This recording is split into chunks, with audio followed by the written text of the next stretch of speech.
Hey guys, আসসালামু আলাইকুম। আমি রয়েছি আল আমিন আপনাদের পাশে, এবং আজকে আমি আপনাদেরকে দেখাবো বাংলাদেশের কোন জেলাতে কোন জায়গাটি লটকনের জন্য বিখ্যাত। আমার পাশে থাকবেন। ভিডিওটি ভালো লাগলে অবশ্যই শেয়ার এবং ফলো করে দিবেন। মোটামুটি সবারই আইডিয়া রয়েছে যে কোন জেলাতে লটকনের জন্য সেরা বাংলাদেশের মধ্যে।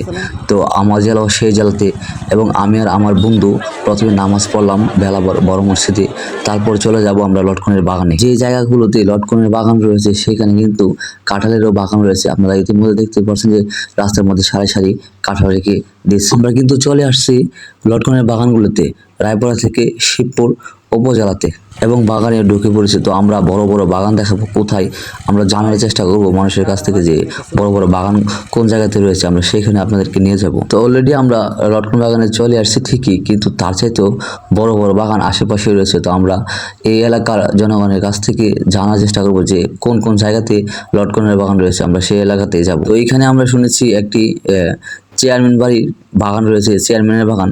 তো এটা নাকি অনেক বড় একটি বাগান লটকনের।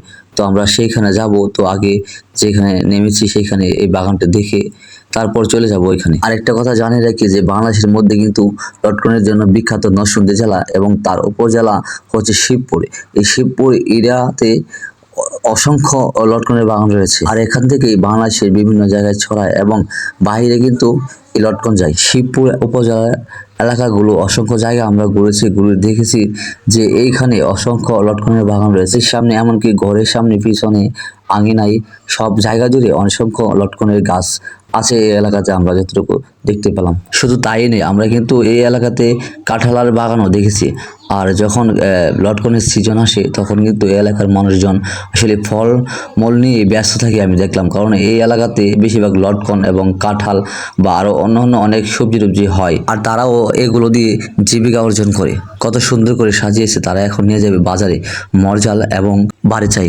আমরা এখন এই বাগানগুলো দেখলাম, পরে যাব অন্য আরেকটি বড় একটি বাগানে। এটা কি চেয়ারম্যানের বাগান, ওইখানে বাগানটা নাকি অনেক বড়। আসলে আমরা তো চিনি না, তো রাস্তার মধ্যে জিজ্ঞেস করতে করতে, অনেকজনকে জিজ্ঞেস করতে করতে ওই বাগানে চলে গেলাম। বাগানটা সত্যি বড়, আর গাছগুলোতে কিন্তু প্রচুর লটকন আসছে, আমরা দেখেছি, আপনারাও দেখতে পাচ্ছেন। আর যতগুলো বাগান ঘুরেছি আমার মনে হচ্ছে যে এই বাগানটাই সব থেকে সেরা এবং বড় বাগান ছিল। সবাই ভালো থাকবেন এবং দোয়া করবেন।